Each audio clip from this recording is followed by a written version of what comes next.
I'm here in the 2019 Lincoln Nautilus. Now, if the Nautilus name doesn't sound familiar to you, that's because it's a brand new name. So this is going to replace the MKX in the Lincoln lineup. Lincoln says that they're not going to use the sort of alphabet soup method for naming their vehicles anymore.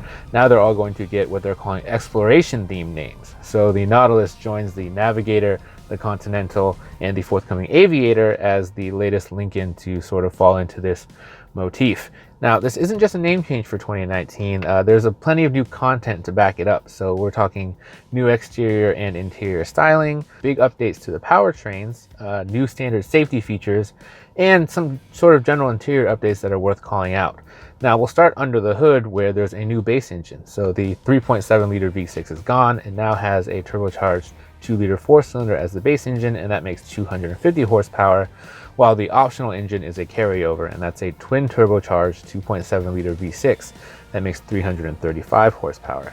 Also new for 2019 are two new 8-speed automatic transmissions. So both engine options come with their own 8-speed automatic. Lincoln says that the engines have different kind of behavior and they weren't able to sort of optimize one transmission to fit both models. So each engine gets its own 8-speed automatic transmission.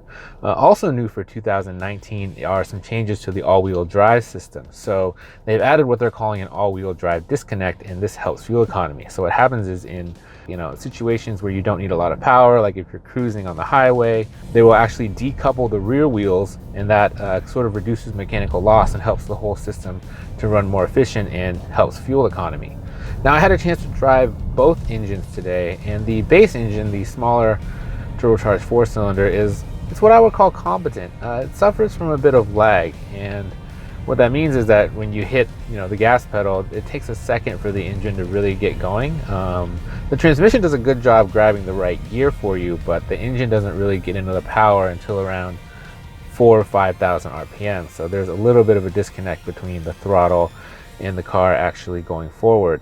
However, with the 2.7 liter, the optional engine, there are no such problems. It has what I would call easy power all the way up and down the rev range, and the transmission always seems to grab the right gear. So whether you are, launching from a stop or you're trying to pass someone, there's no hesitation to the acceleration. You hit the pedal and it goes immediately. This powertrain combination is actually my favorite single thing about the Nautilus, and what it does is it makes it actually a little bit fun to drive. And that's not because the steering is great and it's still an SUV, but it's got such easy power, and that power comes on so consistently and so in tune with what you put into the throttle that it makes the whole thing more fun to drive.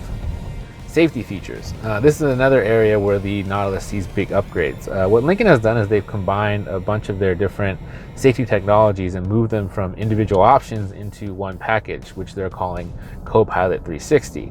And Copilot 360 is going to be standard up and down the Nautilus lineup. So no matter what trim level of the Nautilus you end up getting, you're going to get Copilot 360. And what it includes is adaptive cruise control, lane keep assist, blind spot warnings, and automatic high beams. So those are now standard up and down the Nautilus, which is a really big upgrade, and that's something that we'd like to see more automakers do, because these things shouldn't be optional.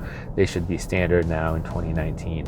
On top of that, there are also a couple new available safety features that you can get on the Nautilus. The first one being evasive steer assist. Now, evasive steer assist detects an object that's stopped in the road that you would have trouble avoiding, and it preloads the steering wheel, so it actually helps you to turn out of the way and avoid hitting the object. The second technology is lane centering. So this is only available when the adaptive cruise control is on and set at a certain speed, and it works to center the vehicle in the lane using the forward radar and the cameras to sort of tell where the lane markers and things are. The lane centering system in our testing today, it was a bit of a hit or miss system. There were times where it worked really well and it was really smooth, and there were also times like when the lanes weren't super clearly marked that it seemed to get a little bit confused, and it actually kind of tried to pull the car out of the lane that we were traveling in more than once. So this is definitely not a sort of set it and forget it system. It's something that you're going to have to pay fairly close attention to while you're driving. Now, the third area that we want to talk about is the interior. It has some new technology, including a 12.3-inch display in the instrument cluster, which is standard, and it's a very clean, high resolution display. The design is perfect. It's not overly cluttered, and it kind of just shows you what you need to know, and there's a few different configurable displays that let you choose, like, a speedometer or like an eco driving coach, things like that. But it does a good job of not overwhelming the driver with information, as some of these systems will do. Another interior highlight for me is the second row. So the second row gets helped by this giant panoramic sunroof that we have above us that reaches way back. So even if you're in the second row, it'll feel like there's a lot of light and air in the cabin. And it also just has a lot of space to it. There's a lot of headroom and a lot of leg room. And even for middle seat passengers, even though this is an all-wheel drive version of the Nautilus, the seat hump only sticks up like maybe 2 inches. So you can actually fit 3 passengers back there, and you'll have enough room for everyone's legs. Now, the Nautilus also has a lot of cargo room. So behind the back seat, there's over 37 cubic feet of cargo room, and that's enough to fit 2 or 3 checked bags. It's a pretty large area. The only thing that it doesn't really have is cupboard storage, so there's nowhere in the vehicle really to hide like a backpack or a large purse.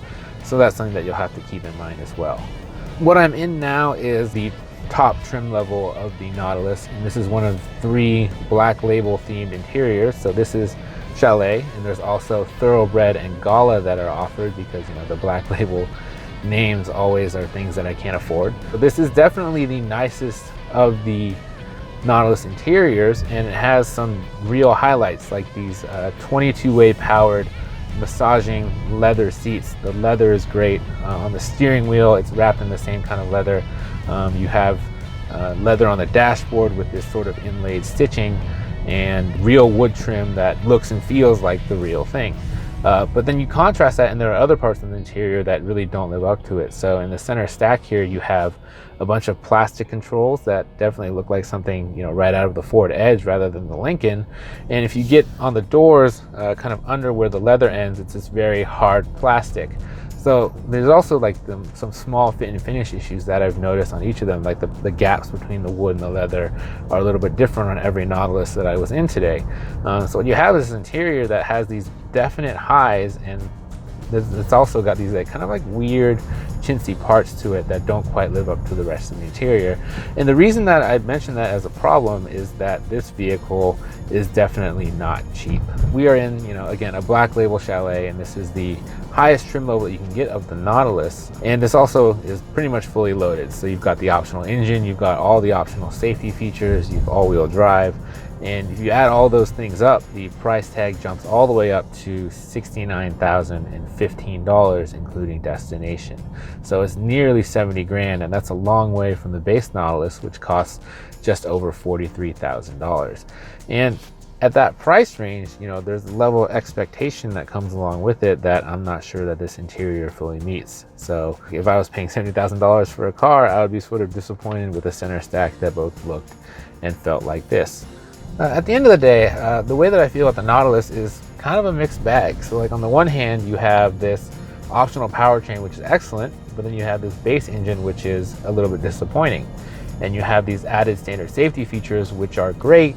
Then you have available safety features, which aren't, necessarily executed that well. I think that what finally tips, my opinion of the Nautilus kind of in one way or the other is sitting in this Black Label model, and it's sort of optioned exactly the way that I would want. It's got the optional powertrain, it's got all-wheel drive, and it has this really nice Black Label interior. It has these great 22-way powered seats that I really enjoy, and that's, kind of how I would want to option a Nautilus. But then I look at the price tag for this car, and all of a sudden it's $69,000, and I don't think that I could bring myself to pay that kind of money for this vehicle. So while ultimately the Nautilus is better than the MKX that it replaces, and it does some things very well, I look at it and I just think that, the price, it isn't quite right. Now, for those who want to check out the Nautilus for themselves, Lincoln says that they will start heading to dealerships in just a few weeks, so you won't have to wait long.